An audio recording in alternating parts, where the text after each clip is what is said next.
오늘은 하나님의 능력이 됨이라 라는 제목으로 함께 말씀을 받도록 하겠습니다. 살아가다 보면 여러 부분에 있어서 확신이 필요합니다. 확신이 있어야 행동할 수 있기 때문에 그렇죠. 물건을 구입하려고 해도 이것이 좋은 물건이라는 확신이 필요합니다. 식당을 가려고 해도 여기가 맛있을 거라는 확신이 필요합니다. 물론 호기심에 물건을 구입하고 호기심에 한번 가볼 수는 있지만 중요한 일일수록 확신 없이 움직일 수는 없습니다.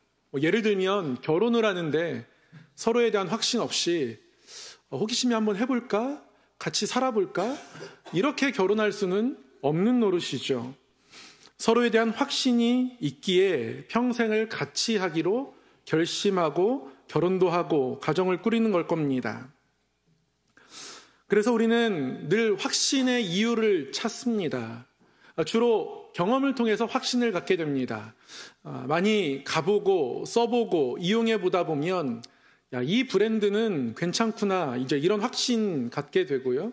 이 식당 괜찮구나, 맛있는 집이구나, 요리사가 열심히 하나 보다, 여러 가지 생각들로 확신을 갖게 됩니다.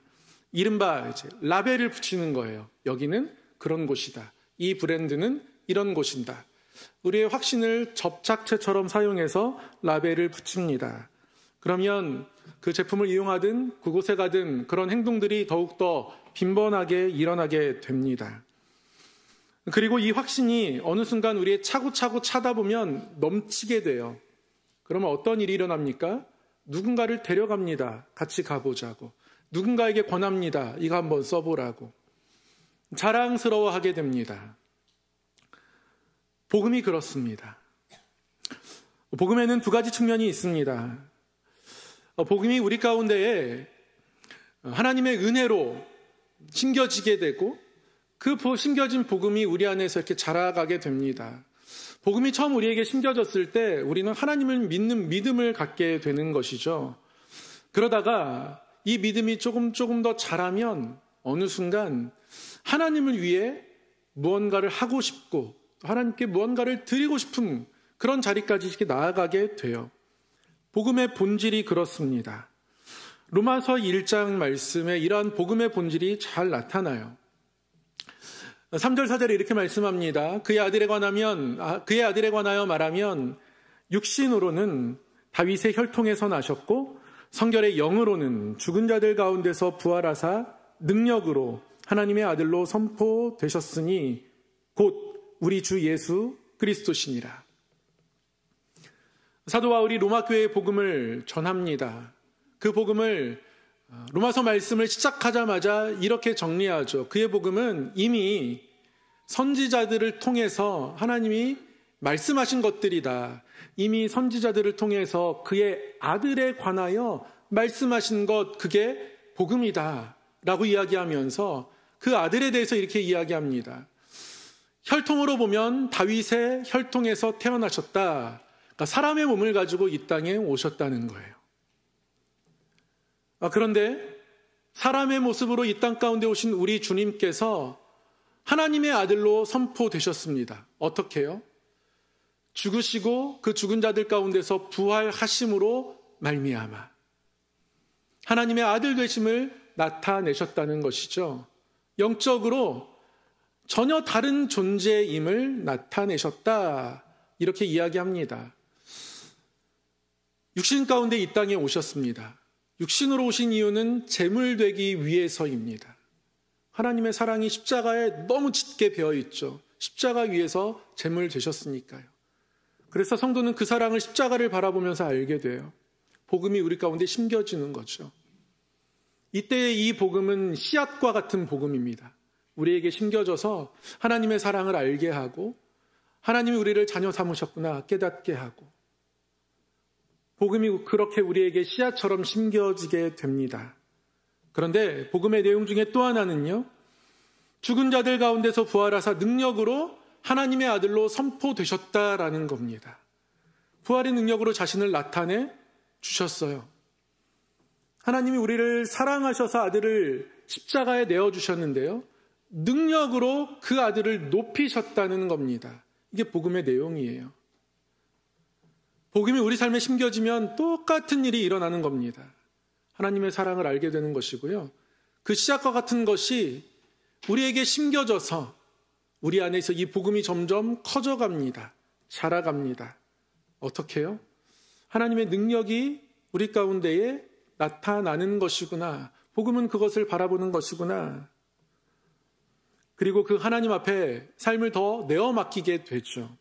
그게 복음을 받은 사람들의 삶에 마땅히 일어나야 할 반응입니다. 1장 5절에서 보면요. 이렇게 말씀하세요. 로마서 1장 5절.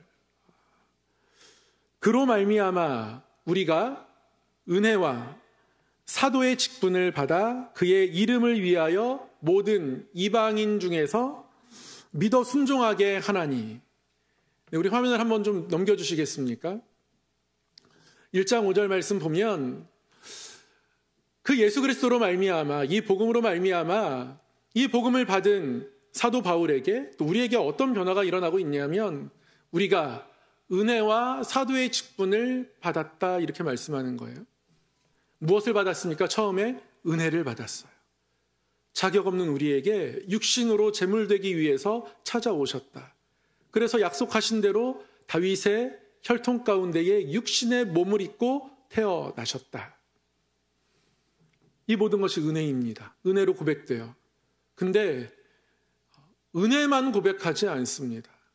은혜도 받았는데요. 또 무엇도 받았어요?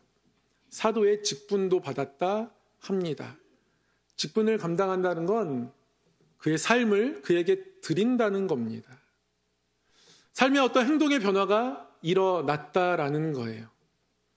그의 안에 어떤 내용의 확신인지는 모르지만 확신이 쌓여서 복음을 통해서 하나님의 사랑을 알았는데 그 사랑이 너무 분명하다라는 확신이 쌓여서 그의 안에 넘쳐서 직분까지도 감당하고 그 직분에 순종하고 평생 그 직분대로 복음 전하는 사도의 모습으로 살게 되었다라는 말씀입니다. 이 복음을 전하는 사도 바울이 목표하는 바도 같습니다. 어떤 목표를 가지고 복음을 전달합니까? 이방인들에게도 복음을 전하는데요. 복음을 전한 사도 바울이 바라는 마음, 가지고 있는 목표는요. 복음을 전해받은 그들이 믿어 순종하게 되는 겁니다. 믿어 순종하게 되는 것. 믿는 것, 그리고 거기에 더 나아가 순종하게 되는 것. 그것이 사도 바울이 복음을 전할 때 품는 마음, 목표이고요.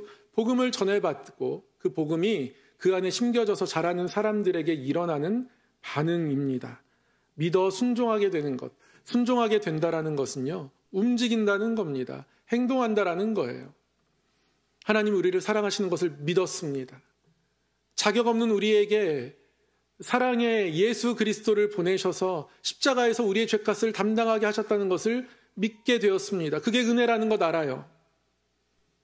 근데 그 아는 것에서, 믿는 것에서 멈추는 것이 아니라 그 믿음 가지고 무언가에 순종하게 하시겠다는 거예요.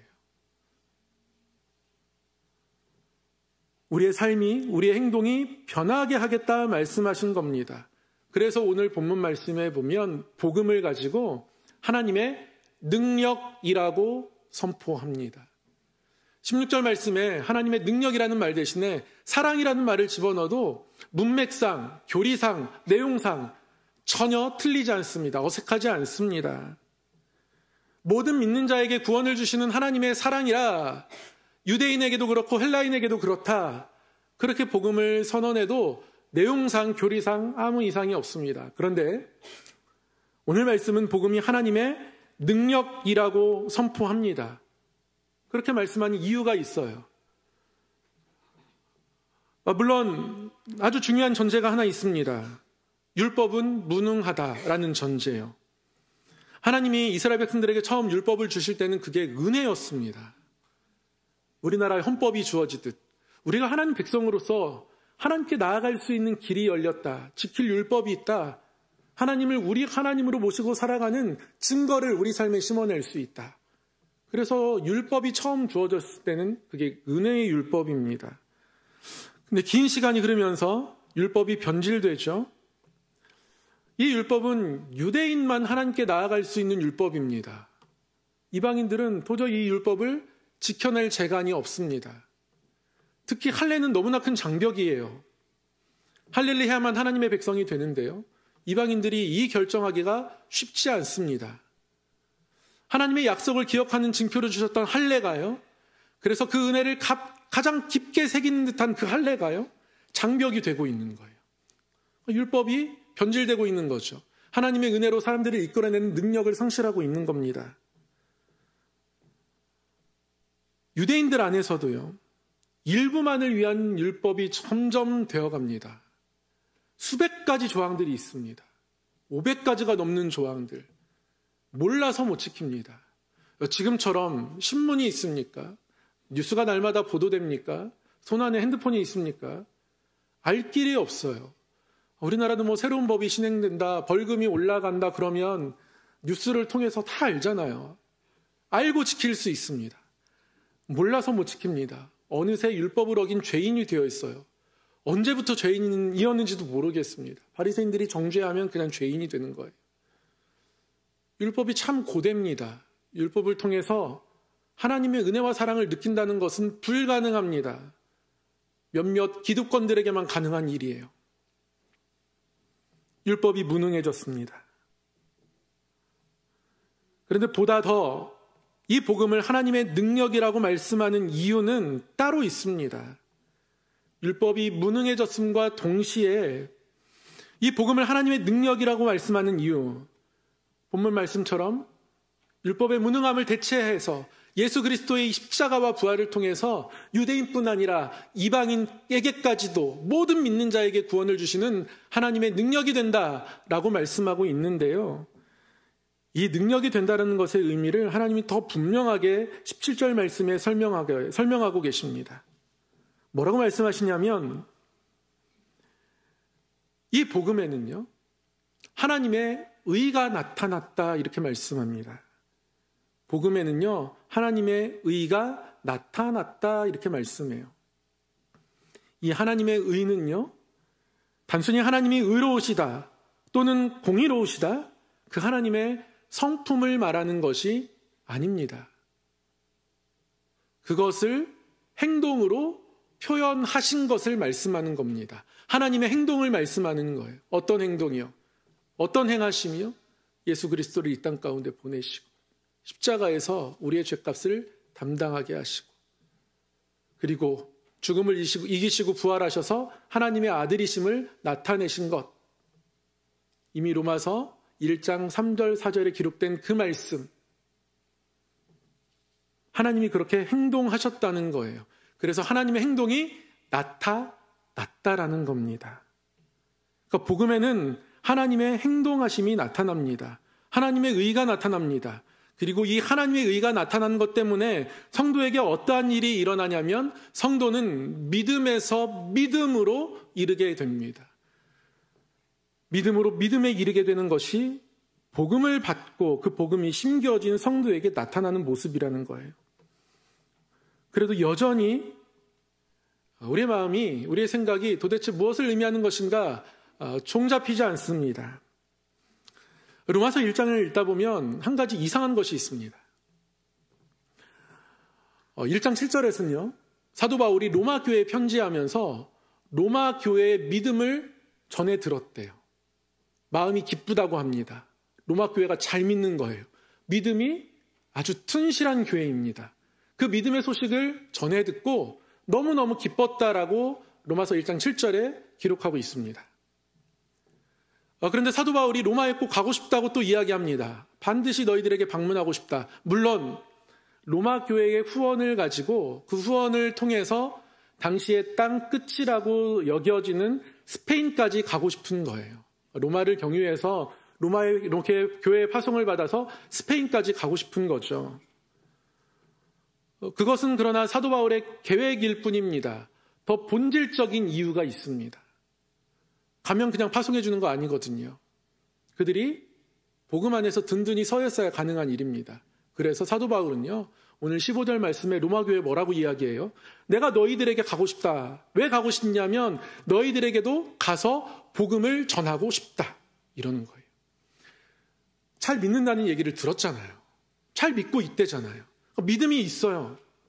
근데 믿음이 있다고 인정하고 그것 때문에 기뻐하는 사도 바울이 뭐라고 말하냐면 너희들에게 가서 복음을 전하고 싶다고 이야기하는 거예요. 그러니까 그들에게 하나님을 믿는 믿음이 있지만 그 믿는 믿음에서 더 자라나야 하는 것이고 그 믿는 믿음이 더 자라서 하나님의 행하심을 보면서 하나님을 더 알게 되고 결국 하나님을 섬기는 자리까지 나아가는 믿음이 되어야 한다는 것이죠. 그게 복음에 대한 반응이라는 겁니다. 그래야 사도 바울이 로마 교회에 파송받을 수 있습니다. 보내는 자나 보냄을 받는 자나 은혜 가운데에 하나님의 일들을 감당할 수 있는 거죠. 그래서 사도 바울은 복음을 받은 성도들에게 분명히 일어나야 할 일들, 하나님의 행하심을 보면서 그 사랑에 대한 확신으로 늘 가득 차야 하는 그 일들, 그 반응을 믿음으로 믿음에 이른다 이렇게 이야기합니다. 그리고 이 믿음으로 믿음에 이른다라는 것의 의미를 성경을 통해서 해석합니다. 이 믿음으로 살아간다, 믿음으로 믿음에 이른다. 이것은요 이미 말씀에 기록된 거라는 거예요. 기록된 바 오직 의인은 믿음으로 말미암아 살리라. 이것이 믿음으로 믿음에 이른다는 것의 의미를 설명해 줄 것이다 이야기하는 거죠. 이 믿음으로 말미암아 산다라는 말은 사도 바울이 하기 전에 선지자 하박국이 했던 말입니다. 선지자 하박국은요 하나님 앞에 매우 진지하게 질문했던 하나님의 사람입니다. 하박국을 읽어보면 하박국의 질문 2가지와 그에 대한 하나님의 2가지 대답이 나와요. 이문이답이 나옵니다. 그리고 나서 마지막에 하박국의 찬양, 노래가 나오는데요. 하박국이 하나님께 처음에 질문했던 것은 이것입니다. 하나님, 어찌하여 악인이 형통하고 의인은 고난당합니까? 악인이 형통하고 의인이 고난당하는데 왜 또 하나님은 침묵하십니까? 여러분, 우리 가운데 종종 찾아오는 질문 아닙니까? 악인은 형통하는데 의인은 고난받는 것 같은데 하나님 앞에 예배하고 기도하며 살아가는데 이러한 고난 중에 하나님은 왜 침묵하십니까? 우리 모두가 한 번쯤 만나는 질문입니다. 하나님이 뭐라고 대답하실지 너무 궁금한데요. 하나님이 이렇게 말씀하십니다. 심판하시는 하나님을 말씀하세요. 하나님은 사납고 무서운 민족 바벨론을 통해서 결국 이 모든 불의를 심판할 것이다. 하나님이 이렇게 말씀하세요. 근데 이게 하박국에게 답이 되지 않습니다. 아니, 하나님을 더 이해할 수 없어요. 하나님의 심판을 나타내시면 하나님 자체를 나타내시면 좋을 텐데 바벨론을 사용하신다. 이거 이해되지 않는 겁니다. 그래서 다시 뭐라고 질문하냐면 2번째 질문, 하나님, 바벨론이 우리 유다보다 더 악한데 왜 바벨론을 통해서 심판하십니까? 하나님에게 어울리지 않습니다. 마치 이방 민족이 더 흥왕하는 것처럼 보여집니다. 하나님, 그러한 방법으로 심판을 사용하시면 하나님을 믿는 것이 더 어려워지는 것 아닙니까? 하박국은 그렇게 하나님께 질문합니다. 여러분, 하박국의 질문이 너무 어이없으십니까? 저는 너무 동감이 돼요. 저라도 그렇게 질문하고 싶습니다. 이 정도쯤 질문하면 하나님의 대답에 집중하지 않을 수가 없어요. 왜 하나님 침묵하시는지? 불의를 해결하시는데 왜 이방 민족을 사용하시는지? 그런 방식으로 하나님 일하시면 하나님이 더 안 나타내지는 건데 왜 그렇게 하시는지? 근데 하나님이 뭐라고 대답하시냐면 바벨론 또한 결국 심판을 받게 될 것이다. 바벨론이 심판받는 그날은 다시 유다가 회복되는 날이고요. 그날이 있을 것을 말씀하고 계시는 거죠. 그러면 지금 질문하는 하박국은 또는 하나님 백성은 어떻게 살아가야 합니까? 하나님이 이때 하박국에게 하신 말씀이 그거예요. 너는 이 계시를 기록하여 달려가면서도 읽을 수 있게 하라. 그렇게 주신 말씀이 바로 의인은 믿음으로 말미암아 살리라. 성도에게 하나님의 택하심을 믿는 믿음이 있고요. 그 택하심을 지켜가는 믿음이 있어야 하는 거예요. 이 두 가지 믿음이 필요합니다.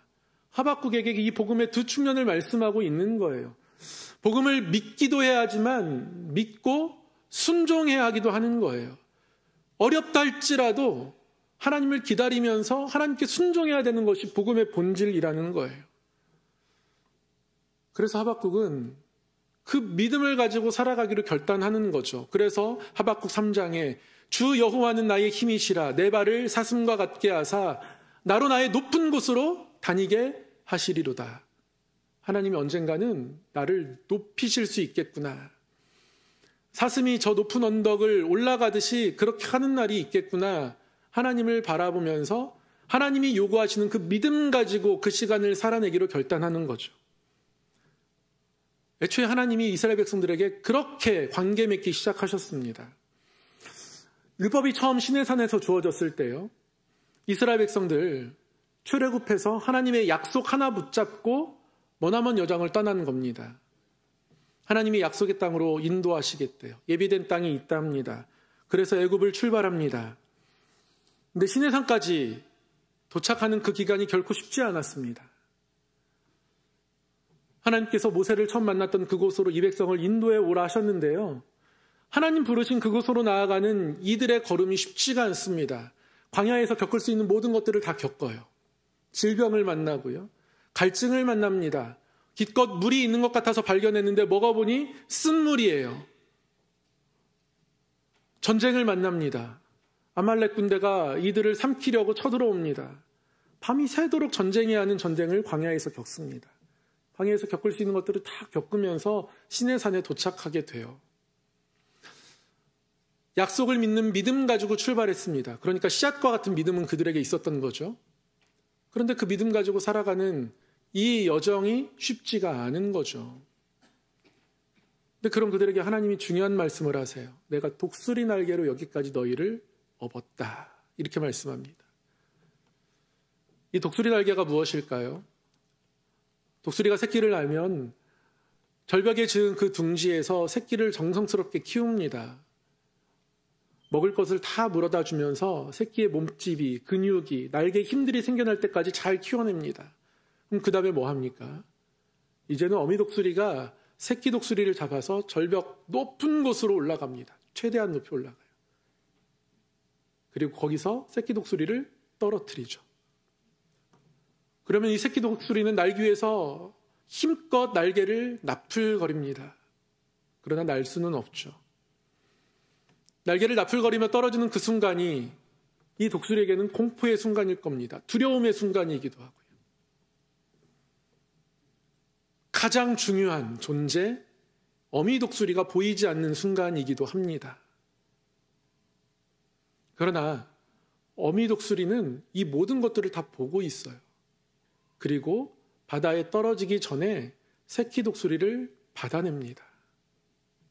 매우 아픕니다. 그러나 이것들을 반복합니다. 또 떨어뜨리고 또 받아내고. 새끼 독수리 눈에는 어미 독수리의 날개가 보이지 않습니다. 그러나 결정적인 순간에 나타나는 것이 엄마 독수리 날개인 거예요. 이 날개로 너희를 업었다 이렇게 말씀합니다. 하나님의 약속을 믿는 믿음으로 출발한 여정에서 이들이 그 약속에 도착할 때까지 붙들고 있어야 하는 믿음은 이 독수리 날개를 믿는 믿음이고요. 그래서 이들의 믿음이 출발했던 그 시작 같은 믿음에서 이 독수리 날개를 경험할 때마다 자라는 믿음이 되는 것. 그래서 결국 어떠한 상황 가운데서도 하나님의 사랑을 확신하는 확신이 되는 것. 그것이 바로 하나님 백성인 이들이나 이곳에서 하나님 백성으로 예배하는 저와 여러분이 함께 경험해야 하는 그것이라는 것이죠. 그것이 바로 믿음에서 믿음에 이르게 되는 겁니다. 그러기 위해서 우리는 날마다 확신을 쌓아가야 합니다. 어떻게 해요? 우리에게 주신 지난 날들을 돌아보면 하나님의 독수리 날개가 다 있습니다. 어제 저희 아들과 잠깐 사우나에 갔습니다. 같이 목욕을 하면서 학교 생활도 궁금하고 일부러 이제 제가 먼저 가자고 해서 같이 갔습니다. 이런저런 얘기를 나누다가 저한테 그런 얘기를 하더라고요.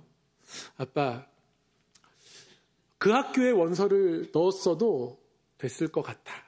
아쉬운 거예요. 물론 지금의 학교 생활도 좋아하지만 그 학교에 원서를 넣었어도 괜찮을 것 같아. 그래서 그 얘기를 들으니까 또 제 삶이 쑥 스치더라고요. 저 역시 마찬가지였습니다. 수능을 다행히 잘 보긴 잘 봤는데 겁이 났어요. 다시는 공부를 못할 것 같은 겁니다. 그래서요, 엄청난 하향 지원을 선택했습니다.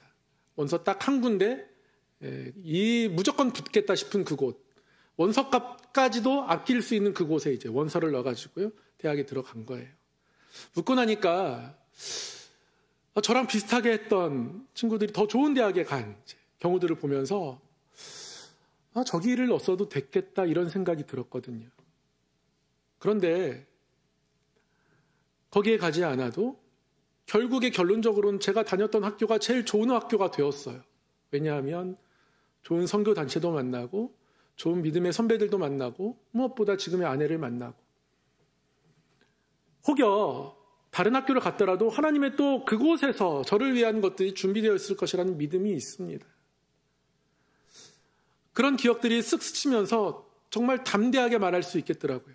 저희 자녀들은 제가 설교처럼 이야기하면 집에서도 목회자 코스프레 한다고 싫어하거든요. 그래도요, 저도 모르게 그렇게 말하고 있더라고요. 훈아, 그곳에서도 하나님이 너를 위한 축복을 예비하고 계셔. 제가 그렇게 얘기했습니다. 근데 듣는 것 같아요. 그랬더니 그렇게 얘기하더라고요. 하긴 아빠, 전에 원서 쓰기 전에도 어떤 결과가 오든 그거보다 조금 더 높은 곳에 가지 못한 아쉬움이 있을 거야. 제가 그렇게 얘기했대요. 그때도 사우나에서. 저는 잘 생각나지 않아요. 근데 본인은 기억하고 있어요. 하나님께서 우리에게 행하신 일들을 우리가 잘 기억하면, 그리고 그 가운데서 독수리 날개를 발견하면, 그러면 앞으로도 인도하실 독수리 날개를 바라보게 됩니다. 그래서 성도는요, 하나님의 사랑이 하나님의 능력이 되는 것을 경험하게 되는 거예요.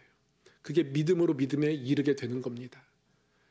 그리고 이 은혜가 쌓이면 봉사도 하고, 이 은혜가 쌓이면 순종도 하고, 이 은혜가 쌓이면 직분도 감당하고 하는 거예요. 그래서 사도 바울이 복음을 알게 되고 예수님 만난 이후에 내가 은혜 받았다. 그리고 직분도 받았다. 그렇게 고백하는 겁니다. 은혜까지만 받았어야 되는데 왜 하나님 나에게 직분까지 주셨나? 이거 아니라고요. 은혜도 받았고 거기에 직분까지도 주셨다. 믿게 하셨고 순종하게도 하셨다. 이집트를 출발하게도 하셨고 거기에 독수리 날개도 보여주셨다. 바벨론이 이스라엘 땅을 삼키는 것 같지만 그러나 하나님은 여전히 붙들고 계시더라. 이 사도 바울의 믿음, 광야의 이스라엘 백성들의 믿음, 하박국의 믿음, 다 믿음에서 믿음에 이른, 그래서 오직 의인은 믿음으로 말미암아 살리라 함과 같으니라 라는 말씀을 삶으로 경험하며 살아가는 사람들이었던 것이고요. 저와 여러분이 그렇게 살아갈 수 있습니다. 사랑하는 성도 여러분, 복음에는 하나님의 능력이 있습니다. 우리를 받아내는 독수리 날개가 있습니다. 그래서 하나님의 사랑은 우리에게 능력이 됩니다. 그리고 이 능력을 경험하면서 우리는 하나님께 삶을 드릴 수 있는 믿어 순종하는 성도, 은혜와 직분까지도 받았다 고백하는 성도가 되어져 가는 겁니다. 이 믿음에서 믿음으로 나아가는, 믿음으로 믿음에 이르는 성도 되기를 우리 주님의 이름으로 소망하고 축복합니다. 기도하겠습니다. 사랑의 하나님 아버지, 예수 그리스도를 믿는 믿음에서 우리 주님을 따르는 믿음으로, 예수 그리스도를 믿는 믿음에서 그 능력을 경험하는 믿음으로, 예수 그리스도를 믿는 믿음에서 더욱 하나님을 아는 믿음으로 나아가게 하여 주시옵소서. 하나님의 사랑이 능력이 됨을 발견하고 가슴에 새기고 선포하며 하나님의 그 독수리 날개를 경험하고 하나님에 대한 확신이 우리 가운데 차고 넘쳐서 복음을 증거할 수 있고 늘 하나님 붙들며 살아가는 주의 성도 되게 하여 주옵소서.